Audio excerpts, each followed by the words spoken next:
किसानों के सारे भ्रम टूट गए। 70 साल से उनको बेवकूफ बनाया गया, उनको आत्महत्या करने के लिए मजबूर कर दिया गया। तो मेरी प्रार्थना है, ये सारी बात कहने का मकसद ये था कि जब भी कोई तानाशाह, जब भी कोई अहंकारी नेता आपको आदेश दे तो आप हुक्म के गुलाम मत बने, अपने दिमाग को इस्तेमाल करें। जरा सोचें कि आपके सामने खड़ा कौन है। क्या ये सारी जनता जब ये वोट दे के उनको सत्ता में लाती तो ये अक्लमंद होती है? और अब जब अपने अधिकारों की बात कर रही है, अपने हकों की बात कर रही है, अपने वजूद की लड़ाई लड़ रही है, उनकी जमीनें जो उनकी मां है उसको बचाने की लड़ाई लड़ रही है, तो अब वो कौन हो गए? कुछ लोगों ने कहा ये तो आतंकवादी, तो खालिस्तानी है। लानत है ऐसे लोगों पे, उन्हें शर्म आनी चाहिए। मतलब गिरावट की कोई सीमा होती है। इतने सारे लोग वहां बैठे हुए हैं, कुछ लोगों ने यह लिख दिया कि और किसानों को तो प्रॉब्लम नहीं है, पंजाब के किसानों की प्रॉब्लम क्यों है?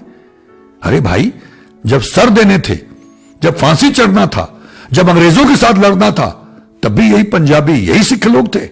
तब तो किसी ने नहीं कहा कि ये पंजाबी क्यों फांसी चढ़ रहे हैं, तब तो किसी ने नहीं कहा कि ये पंजाबी क्यों अपना सर कलम करवा रहे हैं, क्यों फांसी चढ़ रहे हैं, क्यों काले पानी की सजा भुगत रहे हैं। तब भी यही लोग थे। मतलब सबसे ज्यादा कुर्बानियां तब भी नहीं की थी। पाकिस्तान चाइना से जंग होती है तब भी यही लोग लड़ते हैं, तब भी यही सबसे ज्यादा कुर्बानियां देते हैं।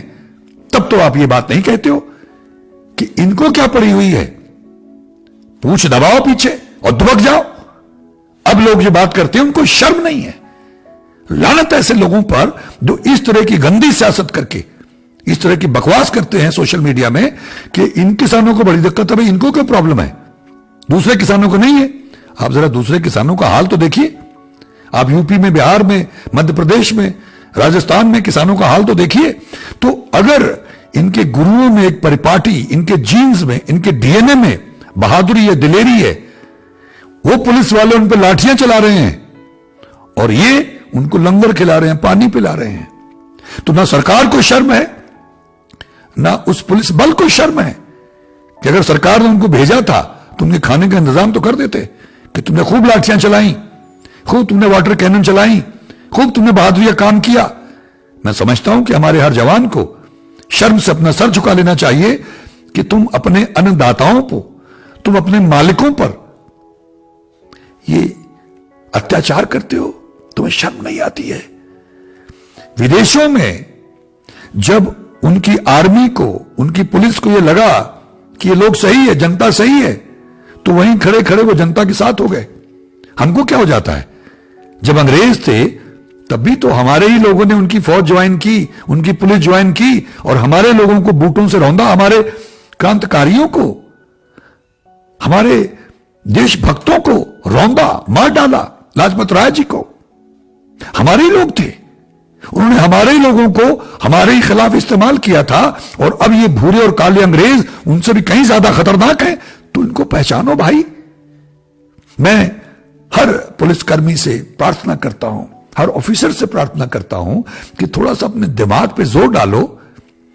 आईएएस ऑफिसर से प्रार्थना करता हूं जिनको जिम्मेदारी दी जाती है, जरा सोचिए, अगर कल बात की जा रही है फौज को बुलाने की, तो फौज के फौजियों को, अफसरों को सोचना चाहिए कि यह गलत कौन है और सही कौन है। अगर एक आदमी, कोई भी हो, कोई नेता हो, हमारे यहां तो एक चपरासी के लिए तो क्वालिफिकेशन चाहिए, लेकिन राष्ट्रपति बनने के लिए, प्रधानमंत्री बनने के लिए, मुख्यमंत्री बनने के लिए कोई क्वालिफिकेशन की जरूरत नहीं है। ये दुर्भाग्य हमारे देश का, इसीलिए हम आज इस कगार पे खड़े हुए हैं, तबाही के दाने पे खड़े हुए हैं। तो आप कैसे मानेंगे कि उनका फैसला सही है? और ये जो इतने लोग खड़े हुए हैं, अब तो यूपी से, बिहार से, राजस्थान से, हरियाणा से, मध्य प्रदेश से, महाराष्ट्र से सारे किसान आ रहे हैं। और मैं समझता हूं कि अब किसी भी किसान को बैठना नहीं चाहिए, क्योंकि किसानों के साथ हमेशा से अन्याय हुआ, मजदूरों के साथ अन्याय हुआ, गांव के साथ अन्याय हुआ है। अब हर गांव के लोगों को, किसानों को, मजदूरों को उठना चाहिए और हमारे देश के हर सज्जन को, हर देशवासी को, हर नागरिक को इनके साथ खड़ना चाहिए। मैं उन लोगों के जज्बों को सैल्यूट करता हूं जो भाई कंबल लेके आ गए, कंबल बांटने लग गए। एक बच्ची चाय लेके आ गई इतना ही है कि वो बेचारी चाय बना सकती थी तो चाय लेके आ गई उनके लिए। ऐसे ही लोग लंगर लेके आ रहे हैं, खाना लेके आ रहे हैं किसानों के लिए। इन्होंने हमको हमेशा खिलाया है, हमारा पेट भरा है, हमारा चूल्हा जलाया है, चाहे हम कोई भी हों। आज हमारी जिम्मेदारी है। इन्होंने हमेशा हमसे कभी कुछ मांगा नहीं है, अब भी नहीं मांग रहे। कोरोना के लिए हमको डरा डरा के अंदर घुसेड़ा हुआ है, मास्क लगाए हुए हैं, वैक्सीन की तैयारियां हो रही हैं। ये उसको डिफाई करते हुए लाखों की तादाद में ठंड में बैठे हुए हैं। इन पे गंदे पानी की वो जो गन है, वो बौछारें डाली जाती हैं, इनको लाठी से मारा जाता है, लेकिन ये वहां बैठे हुए हैं। हमारे देश के सभी लोगों को अपने बचाव के लिए, अपने देश के बचाव के लिए उनके साथ खड़े होना चाहिए। मैंने पहले भी एक वीडियो में कहा था कि ये फैसला है सबूत देने का कि हम जिंदा हैं या मर गए। अगर जिंदा हो और वास्तव में देशभक्त हो, मैं सभी से कहता हूं, तो आपको तकलीफ होनी चाहिए कि हो क्या रहा है। हमारे नेताओं की अकल को क्या हो गया है? क्यों जबरदस्ती कर रहे हैं? जब वो कह रहे हैं भाई आज तक कभी ऐसा हुआ है कि हमारे देश के लोगों का जबरदस्ती भला किया गया हो? आप क्यों जबरदस्ती कर रहे हैं? उनको नहीं मंजूर है तो क्या ठीक है, नहीं मंजूर है तो कोई बात नहीं। इसमें प्रेस्टीज क्या है? इसमें ईगो की बात क्या, अहंकार की बात क्या है?